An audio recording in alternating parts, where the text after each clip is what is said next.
Assalamualaikum warahmatullahi wabarakatuh. Salam sejahtera untuk kita semua, sahabat channel Papindo. Apa kabar semuanya?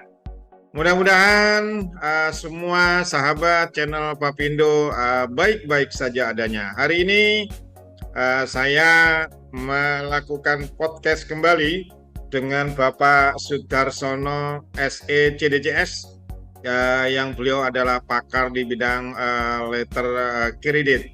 Apa kabar Pak Sudarsono? Assalamualaikum. Waalaikumsalam warahmatullahi wabarakatuh. Alhamdulillah baik Pak Bagus. Bagaimana kabarnya Pak Bagus? Alhamdulillah sehat juga Pak. Ini Alhamdulillah. malam yang sejuk, kita coba untuk bincang-bincang sedikit tentang kasus lama sih Pak ya. Kasus Iya terkait Pak. dengan ya tahun 2003 kalau nggak salah, waktu itu ada katakanlah kasus Bank BNI 46 yang sudah Oh, diberitakan di media massa, sudah banyak, kalau searching di Google itu juga sudah ada. Makanya saya berani menyebut nama banknya, dan itu juga sudah dijatuhi hukuman pelakunya. Itu adalah terkait dengan penyalahgunaan letter of credit ya Pak, atau katakanlah apa itu yang disebut seperti yang kemarin kita sampaikan, apakah ini LC bodong atau apapun namanya gitu kan ya. Tentu kita podcast malam ini itu dalam rangka untuk studi kasus dalam persoalan uh, uh, LC pada kasus Bank BNI 46 itu seperti apa toh Pak, sehingga sampai kebobolan sekian triliun seperti itu. Gimana ya. Pak? Ya itu kejadiannya persis tahun 2003 itu Hmm. yang case-nya di BNI ya. Kami bisa apa gambarkan ya, saya gambarkan seperti apa prosesnya barangkali ya. Itu nanti Ya, bisa memberikan gambaran kepada pemirsa semuanya barangkali ya. ya, seperti apa Pak? Boleh digambarkan Pak? Oke, baik.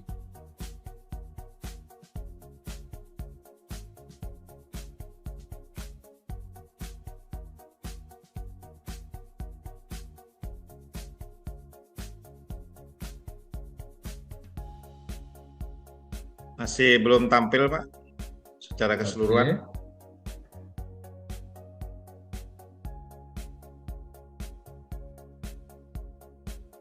Ya, Ya, jadi awalnya tuh ya seperti proses seperti LC biasa sebenarnya ya. hmm. Tetapi LC ini adalah nanti eh, ternyata LC-nya bodong ternyata ya, atau fake ya. Nah, semula ada kontrak antara si eksportir sama importir ya.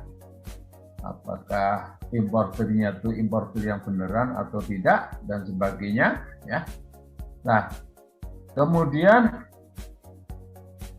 umumnya kalau itu katakan transaksi normal, maka importir akan mengajukan aplikasi permohonan penerbitan LC pada Iswing Bank. Ya. Kemudian Iswing Bank nanti akan menerbitkan LC ke advising bank ya untuk kepentingan si eksportirnya ya. Nah, dia seperti kemarin tuh ini adalah harus bank koresponden ya, harus bank koresponden ya.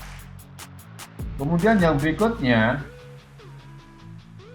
kalau ternyata bank yang ditunjuk oleh si importir itu bukan merupakan koresponden daripada advising bank, maka advising bank bisa menggunakan jasa bank lain ya, atau bank yang ditunjuk oleh issuing bank sebagai advice through bank, yaitu LC yang akan bank yang diberikan kuasa untuk meneruskan LC berarti eksportirnya. Nah, selanjutnya advice through bank nanti akan meneruskan LC kepada eksportir ataupun pada beneficiary. Nah, ini transaksi yang normal semacam ini sebenarnya. Namun transaksi normal semacam ini juga ada celahnya, ya. Ada celahnya di mana ketika LC itu dimanfaatkan oleh orang-orang yang tidak bertanggung jawab. Gimana caranya, Pak? Ya, caranya adalah bahwa LC itu dibuka seakan-akan LC beneran, ya. Jadi issuing bank terbitkan LC pada advising bank, tetapi proses di advising bank itu sendiri dia tidak memeriksa terkait dengan autentikasi LC. Apakah LC yang diterima itu otentik, nampak otentik atau tidak? Dia terjadi kelalaian yang semacam itu, ya. Nah, ini adalah celah, ya. Nah, kemudian oleh advising bank terhadap LC yang tadi yang belum diverifikasi kebenarannya atau diautentikasi, LC itu diteruskan pada advice through bank. Kalau secara simpel advice through bank itu apa sih, Pak, maksudnya? Advice through bank itu banknya si eksportir, di mana mereka itu akan menyerahkan advis LC pada eksportir. Nah, advis through bank itu diberikan kuasa atau dimintain tolong oleh advising bank. Atau pada umumnya advice through bank itu dia juga lembaga keuangan bank juga, ya, yang sudah ditulis di dalam LC-nya yaitu advice through, langsung disebutkan nama banknya. Nah, itu adalah advice through bank. Nah, dalam case seperti yang di BNI, maka BNI ini nampaknya seperti apa? Nampaknya sebagai advice through bank. Oh, BNI malah sebagai advice through bank ya, bukan issuing bank. Kalau kita lihat dari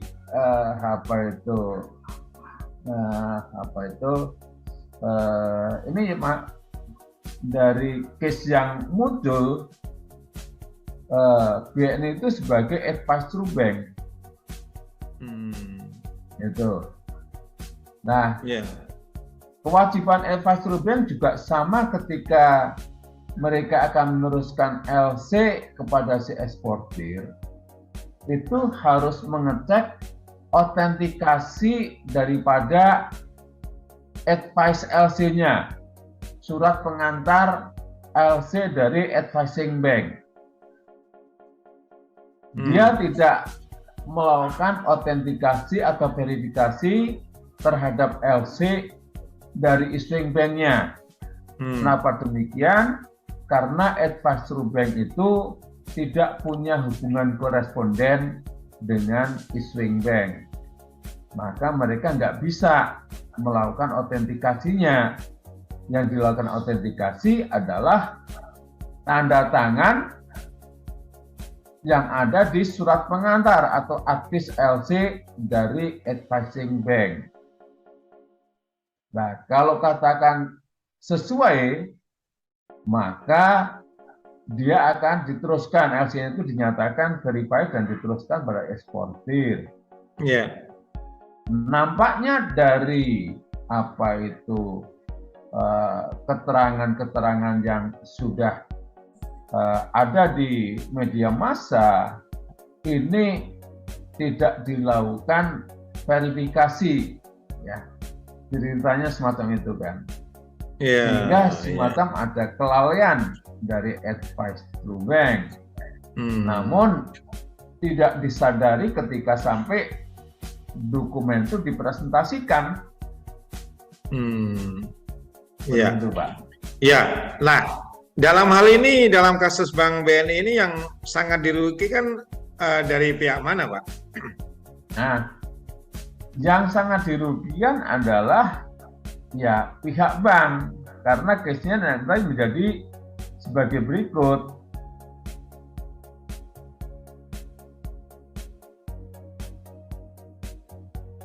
Nah,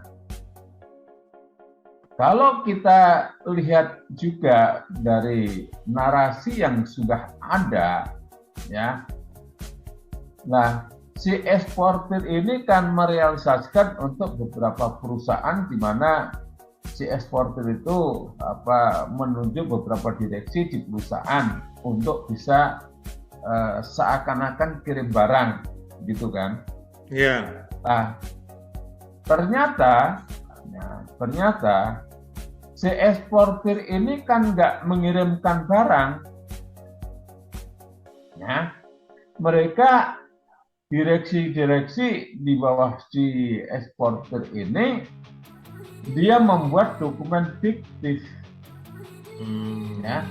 Jadi BL-nya fiktif, kemudian invoice dan dokumen yang lainnya pun juga fiktif. Berarti tidak ada pengapalan barang ya? Iya, karena sini nggak ada pengapalan barang. Karena kita lihat di narasi itu bahwa di sana tidak ada schedule untuk kapal yang disebutkan di dalam BL-nya, ya. Berarti jelas bahwa di sini tidak ada pengiriman barang. Ya. Tetapi dokumen-dokumen itu disiapkan seakan-akan bahwa ada pengiriman barang, ya, karena mereka juga presentasi seperti BL dan sebagainya, karena BL itu kan sebagai bukti pengiriman barang pada dasarnya, di samping sebagai bukti kepemilikan barang. Ya. Nah, dalam kasus kemarin, dalam podcast kemarin maksud saya, itu kan adanya LC bodong gitu kan, ada kemungkinan importirnya itu adalah juga mafia kan gitu kan ya, oknum lah ya, atau mafia lah katakanlah seperti itu. Nah, dalam kasus Bank BNI ini importirnya seperti apa, Pak? Bisa saja mereka itu juga adalah antara eksportir sama si importir bisa saja kong kali kong, ya. Karena apa? Kita lihat bahwa LC-nya itu adalah LC yang tidak otentik ternyata. Oh, ya kan? Iya. Dan apalagi importir juga tidak meminta adanya verifikasi dari supervisor juga, sehingga terjadi dokumen yang fiktif, kan begitu ya Pak ya kira-kira? Betul. Ya. Dia nggak ya, artinya supervisinya juga nggak jalan dengan baik. Tapi kalau dari sisi eksportir, memang dia udah punya etikat yang tidak baik, karena terbukti bahwa tidak kirim barang, tetapi bisa presentasi dokumen. Artinya punya etiket yang tidak baik dalam bisnis ini. Pak, saya agak bingung juga. Tadi dikatakan bahwa Bank BNI adalah menjadi advice through bank. Nah, padahal kalau melihat dari ini gitu ya, pada posisi advice through bank itu, kalau importirnya adalah Indonesia misalnya kan, maka berarti bank-bank yang ada di Indonesia dia bisa jadi advice through bank juga. Kalau importir, karena ini prosesnya adalah ekspor, kebetulan ini importirnya ada di luar negeri, Pak. Oh, importirnya ada di luar negeri. Iya, karena kan prosesnya ini adalah proses dari sisi ekspor. Oh, ya kebalik ya posisinya ya. Betul. Iya. berarti seolah-olah ada barang dari Indonesia, kan begitu? Iya, barang Indonesia kan harusnya ke luar negeri, Ya, ya. ya, ya, Tapi ya, ternyata nggak ada jadwal kapal yang disebutkan di dalam DL itu. ya, ya, ya, ya, ya. Oh, seperti itu ya. Makanya pantas kalau yang menjadi advice true bank itu adalah bank BNI yang memang ada di Indonesia. Iya, betul. Nah, itu berarti ada orang dalam dong, Pak, di advice true bank yang Nah, memang melakukan katakanlah persekongkolan. nah, kalau kita lihat dari narasi-narasi yang sudah muncul di dalamnya, karena di sana dikatakan bahwa ada oknum bank yang mereka itu menerima uang dari eksportir, ya, berarti di dalamnya juga sebenarnya ada yang membantu, karena terbukti bahwa ada pegawai yang juga kena pidana juga kan, Pak? Ya, ya, ya, ya, ya, ya. Nah, di sini kalau misalnya advice true bank-nya itu clear, tidak ada mafia, berarti kasus pembobolan bank melalui letter of credit ini tidak bakalan terjadi, begitu kira-kira, Pak? Iya, dia nggak akan terjadi ketika advice true bank itu juga hati-hati dalam hal menangani LC, ya. Jadi gimana caranya dia itu bisa hati-hati ketika terima LC yang tadi itu, ya, kan seharusnya dilakukan verifikasi terlebih dahulu terhadap surat pengantar atau advis LC dari advising LC-nya, Ya. ya, advising bank-nya itu diverifikasi terlebih dahulu. Benar nggak bahwa advising bank itu meneruskan LC nilainya sekian untuk kepentingan si eksportir ini, Ya. ya. Nah, Tanda tangannya kalau itu berupa mail sesuai atau tidak, ya. Bahkan kalau tanda tangan itu sendiri pun juga sangat tergantung daripada mood seseorang kan. ya. Biasanya kalau orang itu tanggal muda tanda tangannya bagus kayak jubir. Pada tanggal tua agak sedikit kebingungan, tanda tangannya agak miring-miring dikit. Tapi saya juga yakin bahwa setiap tanda tangan itu nggak akan ada yang sama persis banget, nggak ada. Ya. Kan? Ya. Nah, dalam hal yang demikian bisa juga bahwa advice true bank itu kalau ada keraguan-keraguan daripada sisi tanda tangannya atau keraguan-keraguan terhadap LC-nya, maka bisa melakukan klarifikasi dari mana LC itu diterima, ya, dari mana LC itu diterima dari bank mana, itu bisa diklarifikasikan. Ya. Nah, ini satu hal lagi, Pak. Satu hal lagi.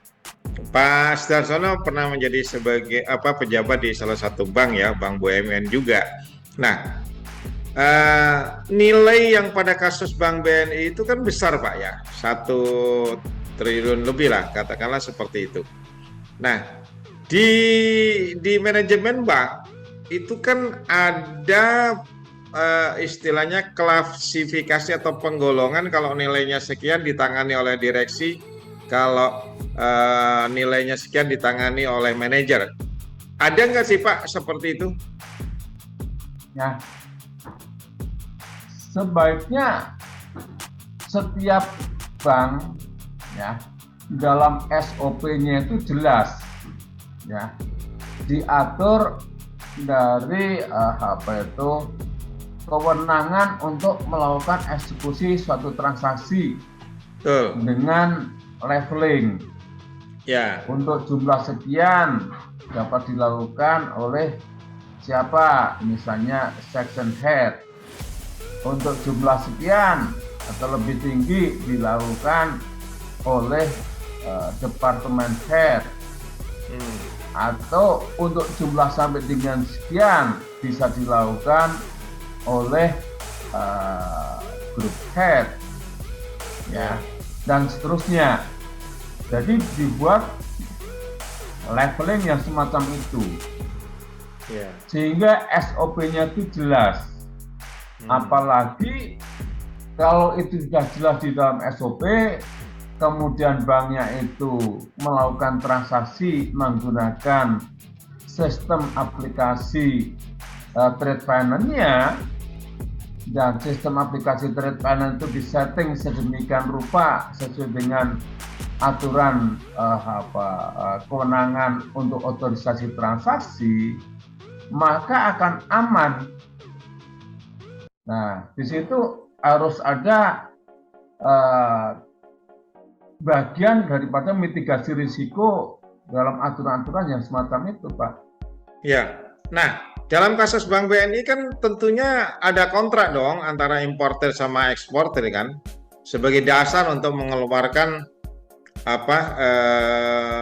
aplikasi untuk memperoleh LC kan begitu? Ya, betul. Jadi antara eksportir importir pada umumnya mereka itu akan membuat kontrak terlebih dahulu. Nah, yang kontraknya tadi pada dasarnya bagi importir digunakan sebagai dokumen pendukung untuk mengajukan aplikasi penerbitan LC pada issuing bank-nya. Ya. Tapi seperti tadi, bahwa kalau langkah awalnya itu sebenarnya sudah ada niatan yang tidak baik, ya, kontrak itu pun juga hanya sebagai kontrak yang sifatnya ya karena dengan importer udah ada mungkin sedikit kong kali kong, karena kalau importernya benar, maka LC yang diterbitkan pun juga benar. Karena ini udah nampak ada LC yang tidak benar, artinya LC yang fake tadi, berarti kan importernya sendiri ada kong kali kong dengan si eksportirnya sebenarnya. Ya, Pak, ini kan sudah tahun 2022. Kasus itu kan katakanlah 19 tahun yang lalu gitu kan ya. Pada kondisi sekarang, masih mungkin nggak kasus-kasus seperti ini, kasus kebobolan bank terkait dengan proses LC ini, masih ada kemungkinan nggak, Pak? Masih ada kemungkinan apabila tidak dilakukan supervisi dengan baik, tidak dilakukan penanganan dengan baik, Pak. Karena ya meskipun akhir-akhir ini ya dalam prakteknya banyak yang beredar sebenarnya ada LC bodong ataupun bank garansi bodong, banyak, Pak. Ya. Yang sering kami temui adalah ada yang seakan-akan eksportir, ya, dia bawa LC. Saya beberapa kali menjumpai yang demikian, ya, entah itu eksportirnya atau orang perantara daripada si eksportirnya, ya, meminta untuk dicekkan terhadap LC-nya. Nah, LC-nya itu sebenarnya benar atau tidak? Itu. Iya, iya. Kami atau saya beberapa kali, karena nilai-nilai LC yang disampaikan ke saya, nilainya adalah fantastis. Ya, nilainya sangat fantastis. Dan itu ya salah satu cirinya biasanya LC bodong itu nilainya pasti fantastis ya Pak ya. Fantastis Pak. Apalagi LC yang dalam bentuk mail, karena rata-rata yang LC yang demikian itu dibuat dalam bentuk mail. Oke. Itu baik Pak, sebagai penutup ini Pak, izin ya. Pak Darsono sebagai penutup dengan adanya studi kasus Bank BNI, itu apa Pak yang mungkin perlu diwaspadai oleh masyarakat Pak? Closing statement Pak.